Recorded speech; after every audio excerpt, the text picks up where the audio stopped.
L'histoire débute dans une atmosphère tendue, où deux enfants, Shantanu et une petite fille, sont victimes d'une fusillade dans un temple. Gravement blessés, ils sont emmenés à l'hôpital. La vie de Shantanu, fils adoptif de la riche famille Mazumdar, est en danger. Le docteur annonce qu'il a besoin d'une transfusion sanguine urgente, mais son groupe sanguin est incompatible avec celui de son père adoptif, Rabindra Mazumdar. Rabindra, bien que progressiste, refuse catégoriquement que Chanda, une femme originaire de Sonajashi, un quartier marginalisé, donne son sang à Shantanu.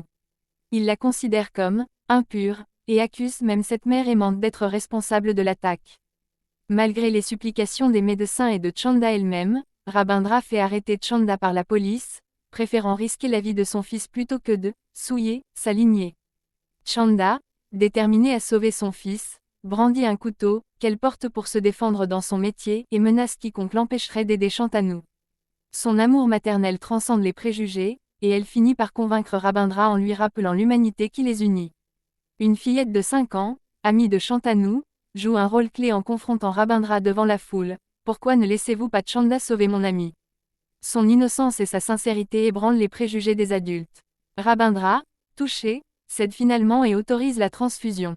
En parallèle, on découvre que l'attaque était orchestrée par la belle-mère de Shantanu, Bijoy.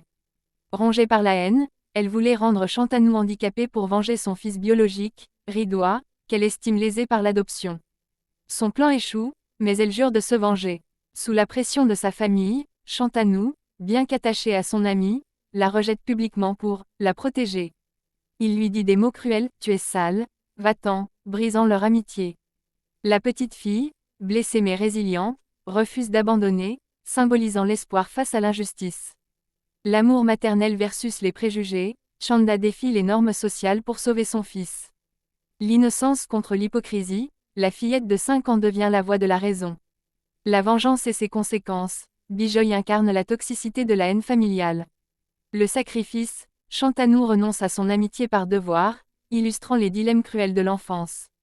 L'histoire explore la dualité entre tradition et humanité, montrant que le courage vient parfois des plus faibles. La musique et les applaudissements ponctuent les moments clés, renforçant l'émotion.